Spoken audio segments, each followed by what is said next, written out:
और लड़ाकू, तो इस आंदोलन को कौन फेल कर देगा? पहला टारगेट है 1 लाख गांव में बीजेपी और आरएसएस के लोग जाएंगे। मेरी बहनें माताएं, मतलब अगर इसको बनते तो आधे से भी ज्यादा में माताएं हैं। और लड़ाकू, तो इस आंदोलन को कौन फेल कर देगा? ये मोदी सरकार, ये कान खोल के सुन ले, फिर ये कोरोना काल में बहकाने का काम करा। हमारे लोग ने भी पूर्ण रूप से जो गाइडलाइन थी उसका पालन करा, लेकिन जिस तरह से बगैर ऑक्सीजन के लोग मरे, 160 रुपए का सिलेंडर 20-20 हजार रुपए में बेचा। सरकारें हाथ ठागी, जो मंत्री विधायक और ये थे इनके अंदर कमरों में बंद हो गए, सरकारी हॉस्पिटलों में अपने रूम बुक करवा के फर्जी सर्पिट टिकट बनवा के 14-14 दिन तक क्वारंटाइन हुए। अब उनका टारगेट है, वो टारगेट सुन लो क्या है उनका पहला टारगेट है 1 लाख गांव में बीजेपी और आरएसएस के लोग जाएंगे। अब 1 लाख गांव कौन से होंगे? वे होंगे जहां जहां चुनाव होगा, वे जाएंगे जिनके घरों में डेथ हुई, वे जाएंगे अपना प्रचार करने। ये उनकी बातचीत तय होगी है, वे आपके बीच में आएंगे अपना प्रचार करने। हम भी कुछ बिंदु पे वार्ता करेंगे, बढ़ा रहे हैं हम के कुछ बिंदु, 2-3 दिन में 4 दिन में आ जाएंगे, संयुक्त मोर्चे से तय करेंगे, वे सोशल मीडिया पर डाले जाएंगे। जब आपके बीच में बीजेपी और आरएसएस के लोग आए, उनसे वो क्वेश्चन जरूर कर लेना। इनको पकड़ना पड़ेगा, इनको घेरना पड़ेगा, इनके गांव के रास्ते बंद करने पड़ेंगे। जब आपके बीच में वे आएंगे, वे वोट मांगने आएंगे, वे अपना प्रचार करने आएंगे, उनका निगाह रखना, उनसे क्वेश्चन करना। उनकी सभाएं जो बैठ के बातचीत करते हैं, जो बहका के काम करते हैं, वो नहीं करना। उनसे पूछना कि मेरे गेहूं का और उसका भाव क्या है। उनसे पूछना कि हरियाणा तो वो था कि कई स्टेट का हम यहां पर अपनी फसलें बिकवाते थे, हरियाणा आपके भरोसा था। उत्तर प्रदेश की फसलें यहां पे बिकती थी। आज हालात ये होगी कि हरियाणा का किसान ही अपनी मंडी में अपनी फसल नहीं बेच सकता, वो अपने रिश्तेदारों की बेचता था, वो उत्तर प्रदेश के मिलने वालों की बेचता था। यहां से गन्ना जाता था तो उत्तर प्रदेश उनका गन्ना बेचता था। ये तालमेल कहां गया? एक तरफ सरकार कह रही कि अपना फसलें देश में कहीं पे भी बेच लो, फिर ये रजिस्ट्रेशन क्या है? जब भी तो एक कानून की बात कर रहे। संयुक्त मोर्चे ने क्या गलत चीज कही? उन्हें यही तो कहा कि एमएसपी पे गारंटी कानून बनाओ कि बाजार खरीदे या सरकार खरीदे, इसके कम पे नहीं खरीद होगी। यही तो कहा। 10 साल पुराना आपका ट्रैक्टर नहीं चलने का। कितने लोग हैं कि 10 साल में कर, या कौन से लोग होंगे कि जिन्होंने नया ट्रैक्टर कभी खरीदा है? ये किसान तो वो था कि पंजाब में बड़ी बड़ी फार्मिंग थी, हरियाणा में थी, बड़े काश्तकार से ले लिया, 10-15 साल चला लिया, अपना चला लिया, तेल गिरा और अपना चला लिया। 10 साल में कौन ट्रैक्टर बदल देगा? ये पंपिंग सेट भी बंद होंगे जो हर किसान के खेत पर रखा है, 10 साल में वो भी नहीं चलने का।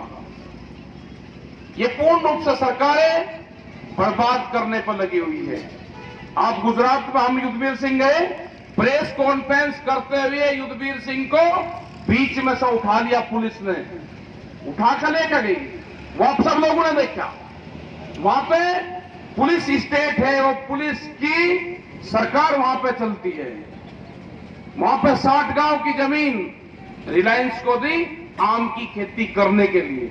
मुंबई में रह के रिलायंस की बड़ी कंपनी गुजरात के गांव में खेती करेगी।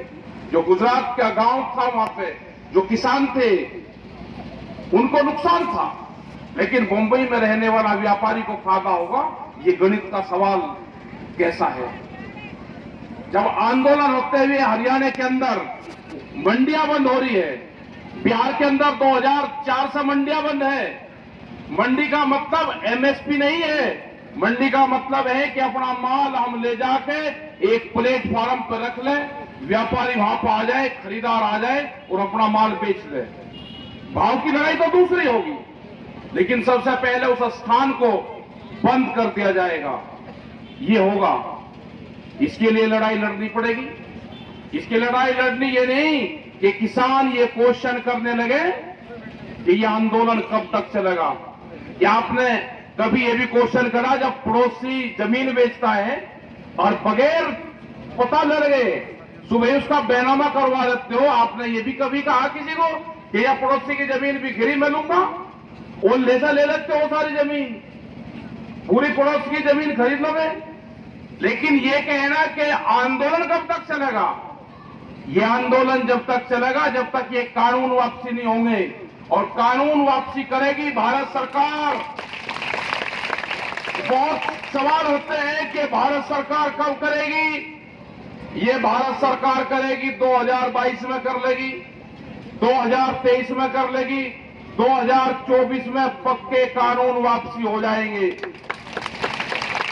क्योंकि जब तक यह सरकार ही नहीं रहने की, करेगी भारत सरकार ही, या कर लो या दूसरी कर लो, करेगी वही। अभी उत्तर प्रदेश में बहुत जगह चुनाव है, पंजाब में, उत्तराखंड में कई जगह चुनाव है।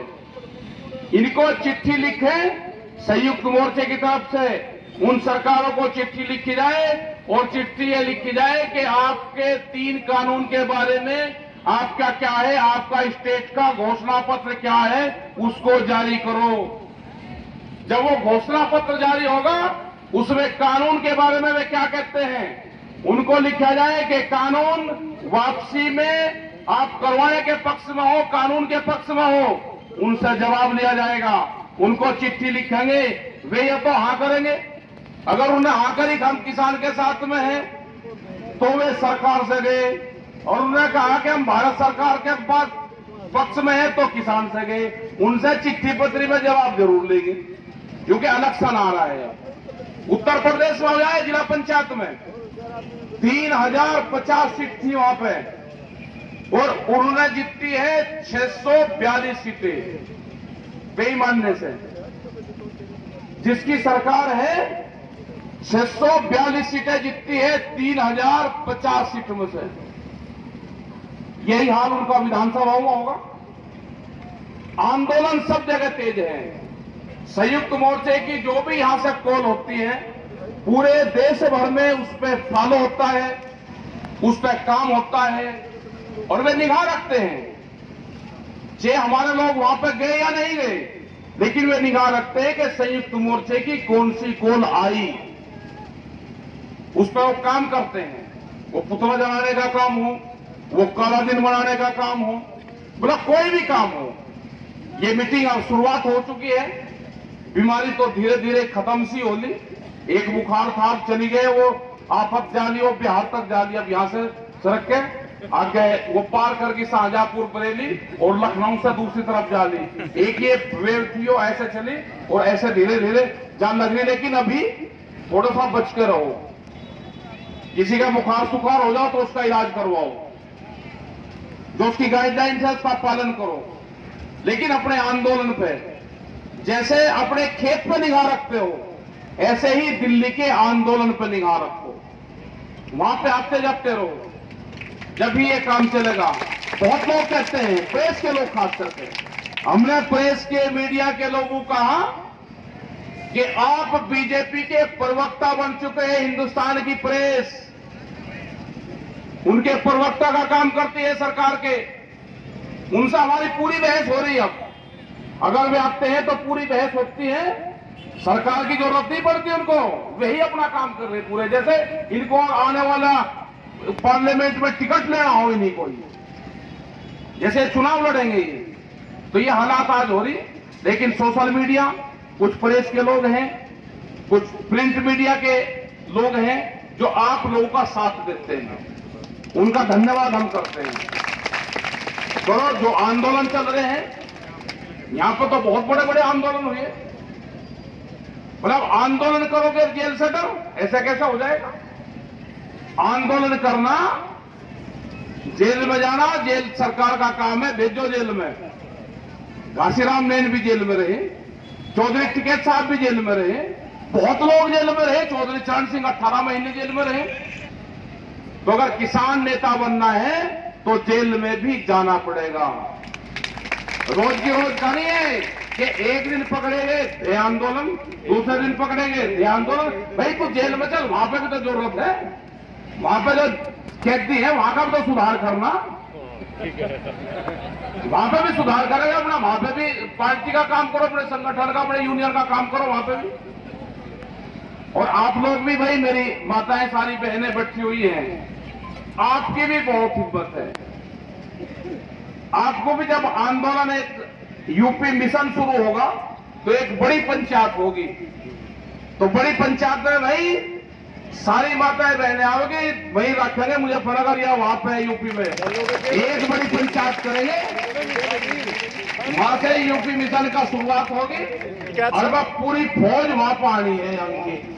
पश्चिम उत्तर प्रदेश में रिश्ते करवा दो जी, सारे आएंगे। अरे रिश्ते ही है, और हम क्या कोई बाहर के हैं। हमें बहुत लोग कह रहे हैं जी यूपी से आ गए, हम नहीं आए यूपी से। भाई मैं बता देता हूँ, वहां पर तो बड़ा काम कुम करने चले गए होंगे।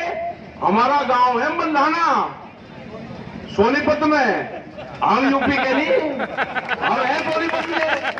कोई गलत फहमी मत रहना कि यूपी के हैं, हाँ मल्लाने के हैं।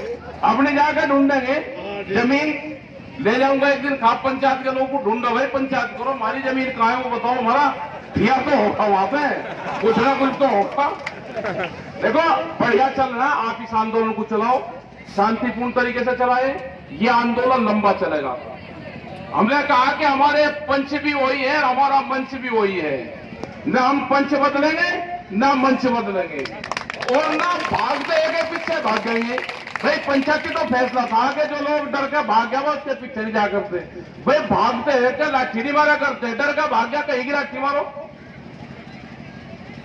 तो जो मंत्री संतरी कोई नहीं आ रहा तो वो डर गया, उसके पीछे कहां लाठी ले फिर रहे। अब अपने मोर्चे पे ध्यान दो। और दूसरा एक चीज ये हो रहे हैं, ये भी एक शुरुआत हमको करनी पड़ेगी। यहाँ पे तो पगड़ियां भी लोग बांधते हैं, हरियाणा में, उत्तर प्रदेश में तो टोपी ओढ़ते थे, टोपी भी धीरे धीरे जैसे यहां से पगड़ी जा रही वहां से टोपी भी खत्म हो रही। भाई जिसकी उम्र 60 साल होगी, जिसके बालकों के ब्याह शादी हो गए, वो पगड़ी बांधने सीख लो बस। उन्हें पगड़ी बंधवाने सिखाओ, नहीं तो गायब हो जाएगी। हमने वहां पर शुरुआत कर रखी, एक गांव में कहीं पे भी जा कम से कम 11 आदमी को टोपी उड़ा दे तो वे शर्म मैं फिर तारते नहीं, 2 दिन ना तारो फिर नहीं होता, तीसरे दिन तारता। तो पगड़ी की भी शुरुआत करो, ये नहीं कि 60 साल हो गए बाल काले कर रहे थे। इनकी निगाह रखो ना, जरूर पगड़ी पढ़ाओ तो उससे एक सामाजिक वो होगा। और यहाँ पे भाई पहलवान साहब है अपने, ये नहीं इन्होंने भूख हड़ताल कर रखी थी, अग्नि के चारों तरफ बैठे थे राम भजन, अग्नि के बीच में बैठ के। भाई ये पूर्ण रूप से आशीर्वाद है। और हम उपरले वाले से भी ये करें कि भाई 2 शादी होगी, एक थोड़ा सा भाई उपरले वाला दे देगा तेरा, तू चिंता मत कर। सब लोगों की वह है कि 2 शादी होगी, 5 लड़की, तो भाई उपरले वाले से करो, एक डांट थोड़ा सा हो जाए, दुखी मत हो जाएगा, ठीक है, ध्यान रखना बता के। और बस संयुक्त मोर्चा क्रांतिकारी पैदा होगा बिल्कुल, हाँ और क्या। और अपना काम करो, देखो जिस हिसाब से माताएं बहनें अपने दूध का हिसाब रखो, ठीक है, जिस हिसाब से वो रखे कि 5 बज गए तो दूध निकले और वहां पे बेचती है ये, इसी तरह से आप लोग भी सब अपने आंदोलन पर ध्यान रखो, वहां पे आते जाते रहो।